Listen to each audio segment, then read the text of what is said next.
It's Bourbon Night. Hello, I am Chad. I'm Sarah, and if you watched our recent recap of our trip to the New Orleans Bourbon Festival, you will know that Ocean's Cask Strength Voyage 10 won Best in Fest at the Bourbon Festival, and that's why we're gonna uncork it today. Yeah, I mean, come on. Yeah, I mean, it literally out of 80 plus bourbons, this won. This won blind taste test. So it won, two verticals, let's call them. Well, yeah, best cask strength. Best cask strength, and then best in fest. So we were like, we need to, because we tried it then, and we loved it then, but we were drinking a lot. We were drinking like 40 bourbons one day and 40 bourbons another day. That's correct.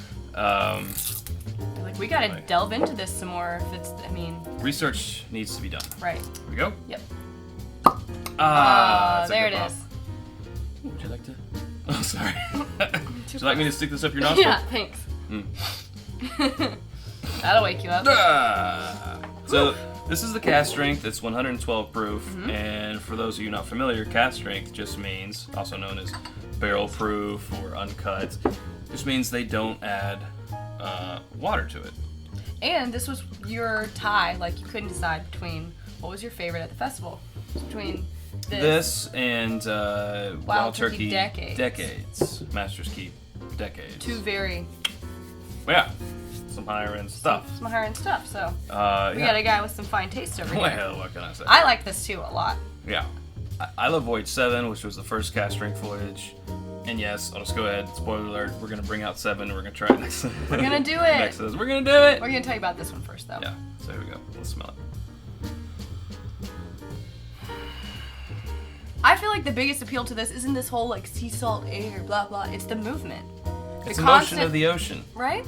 Anyways, go on. You know, the idea that instead of sitting stagnant in the warehouse, it's constantly rocking and touching different parts of the barrel and being agitated even more so than normal.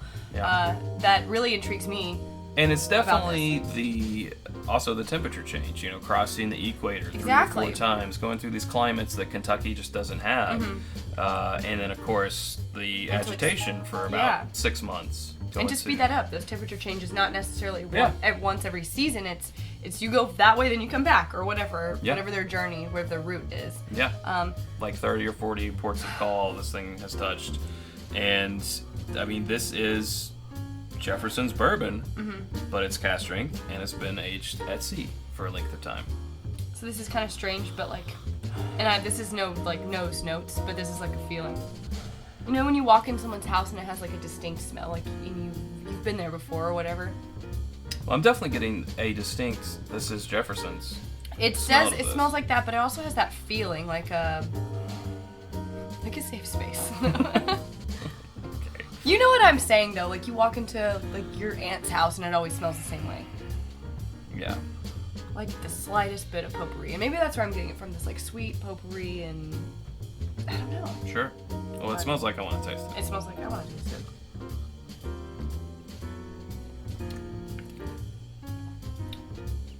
Oh, jeez. Yeah. What? I don't remember it tasting this good. Oh, That's stupid good. It just rolls all over the tongue. It has this nice little burn, but it's a burn in a good way. It's like a little tease. Yeah, it's like, hey, I'm definitely bourbon. I'm cask strength, but I'm not gonna punch you in the face. No. And then the finish is I would say a medium to long finish, and it ends like a lot of cask strengths do in your esophagus. Yeah, but the flavors are so good. Yeah. And it's like a different. It sort of unwraps or unravels a little bit as you taste it. It's not like 1, 2, done. It's complex. I mean, you're getting those typical like vanilla and caramel notes, but you're also getting this more, almost like there's like a toffee. There's a toffee. Like a dark. There's like a slight earthiness, but it doesn't taste gross. It's like I don't know. I would say it's grounding the sweetness. Almost. So as we like to do with barrel proof bourbons, add a little bit of water. 1, 2, 3, 4. 4. 5. Okay, there we go. Ooh. And it's just 5 drops. It makes it more like for me, like whatever kind of floral notes are in there, forward. Mm-hmm. It's still delicious. I personally prefer it without the drops. But that's just me. It's still good. You can tell where it's opening it a little bit. Yeah. But I think I like it better just uncut. What do you think? For this one, I think it actually dulls the burn. But again, we like the burn. Right. It takes a little bit of the edge off. Yeah, it does. But And- it doesn't dull the flavors. But I'm edgy. I like the edge. Don't choke on your bourbon. Sorry, I shouldn't try to be funny. All right. No, that's good. Well, now that you're empty and I could have it either way. I'm empty. Oh. It's worth a shot with a little bit of water. It's worth it to try. But I prefer it the first way. Are we not going to try it against the... We are, but we're going to try it first by itself. So put this one over here, Okay. this one over here, and grab this one over here. I just do what I'm told. I'm just here for And the free grab drinks. this one over here. And then we're going to bring out our old buddy, Voyage 7. So 7, as you can see, we've been sipping on. And this might not be completely fair since this one has been opened and had some time to breathe. But get over it. So Jeez. that's my response. See, I care about your feelings and he doesn't. Eh. Email me. We'll talk. Jeez. It's itsbourbonnight@gmail.com. Yep. I sign it, Chad and Sarah, but let's be honest. Come on. I talk to people on YouTube all Yeah, the time. that's true. And Instagram. It's a team effort. It is. Ooh, this It has... takes a village. Takes a village of two. A two-person village. This has more smell going on, I feel like. It has more vanilla and caramel. It's I was gonna say like a little mapley. Alright, let's just try this. Yeah, I'll stop talking. Different. Whoa. Oh. Wow. It's like a roller coaster ride. It's like hot, mellow, bam. Takes off. Yeah. Okay. Alright. Can we talk? Here's the thing about the ocean voyages. Each one is different because they can run into different temperatures, different storms, Right. different agitation, different climates, different... I mean, you're on the ocean. It's going to be different every time. So each voyage, and they have a little... Now on the tag, they have a little, ship's voyage Oh yeah, ship like log, a log, yeah. captain's log. So 7 and 10 are different, even though they're both cask strength. They're both Jefferson's Oceans. They are different. I'm leaning more 7. Really? Because I'm still leaning more 10. I think the coolest thing about this bourbon is the story. Like, it's the best party bourbon because while, it's a higher end bourbon, but if you're having people over to your house, this is your conversation starter. Like, this Yeah. is your icebreaker. Because if you're having people over for bourbon and they're going to ask you, like, tell me a little bit about this. And if you have multiple voyages, that's literally, you just made your own bourbon night. Like, to talk about, thank you. How polite. Like what he just said, the different conditions that each voyage went through on the different boats, and just this whole like aspect of how does the air and the motion and the temperature and like all the agitation affect it, and then you can try them next to each other.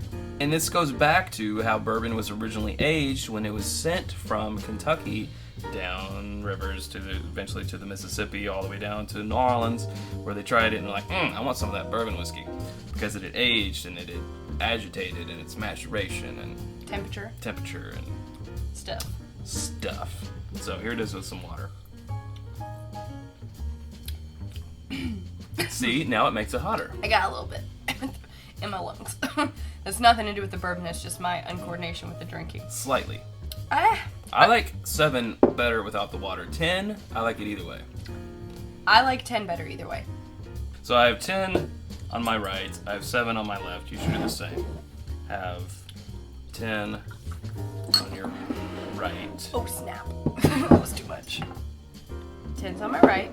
Okay, what do you want to do? 10 or 7? What do you think? I want to do the thing where I go backwards because 7, like it's 10. yeah, 7-10. Okay. 7-10 split. You almost made me knock that over. Sorry. See, now on the second pass through, that's very smooth. No, it's very smooth. you told me this was 112 proof, I'd be like, nuh-uh. I'd be like, you're dumb. What are you talking about? You're dumb. Okay. Voyage 10.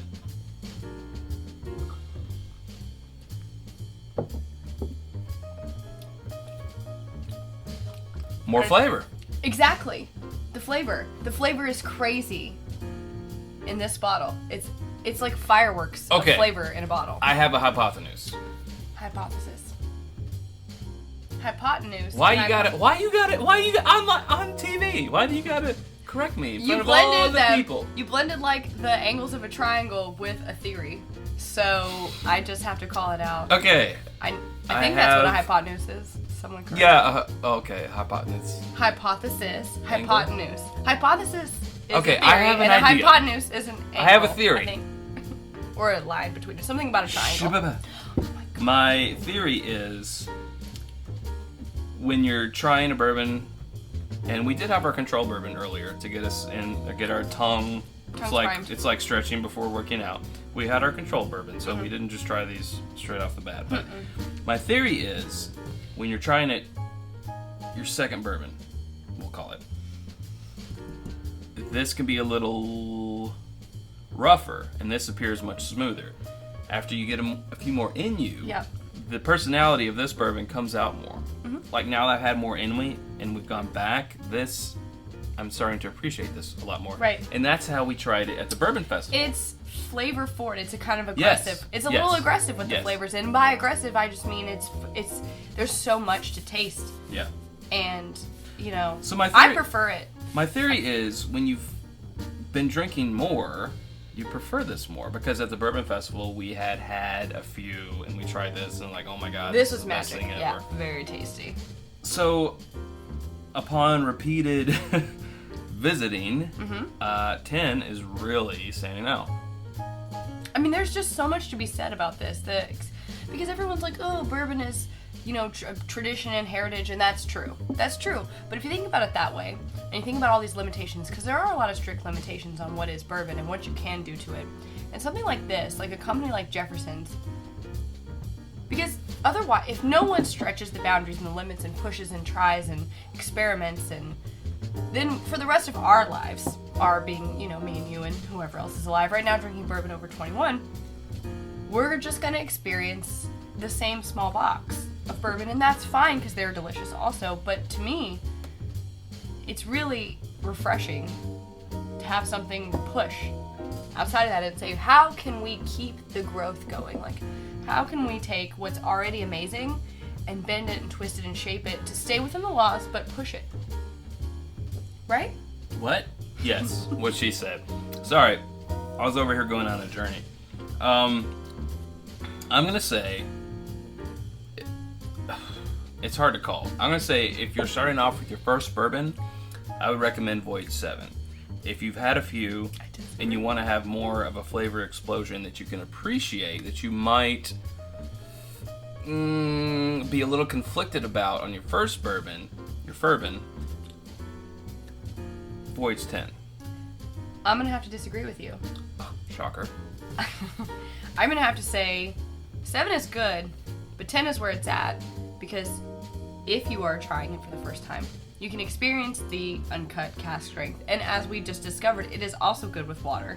So you can cut it down to what you feel comfortable with, and it's still going to be delicious, and you're still going to get those flavors. 7 is more mellow, true, but 10 can be what you want it to be, and if you share it with other people, it can be what they want it to be also. So that's what I think. Okay, agreed.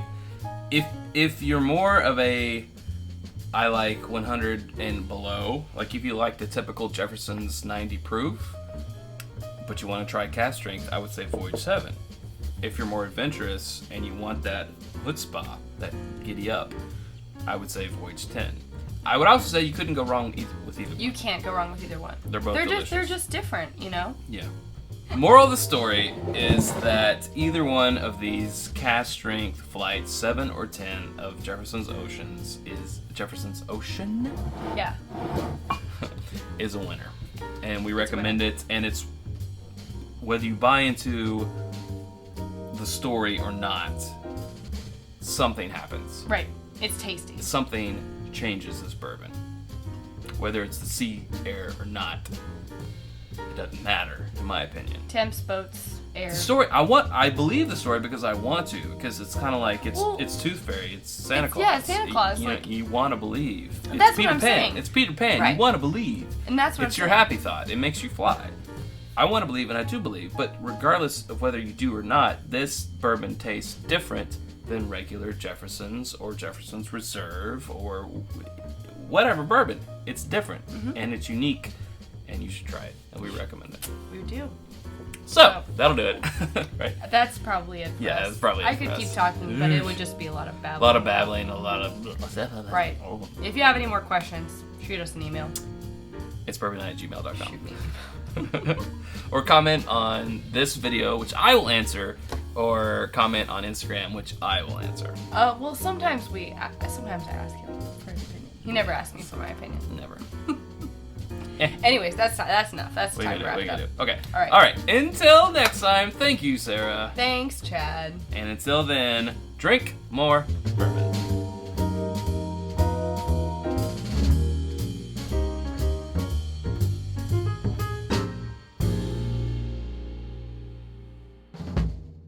It's Bourbon Night. Hello, I am Chad. I'm Sarah, and today, well, never mind. Okie dokie, here we go.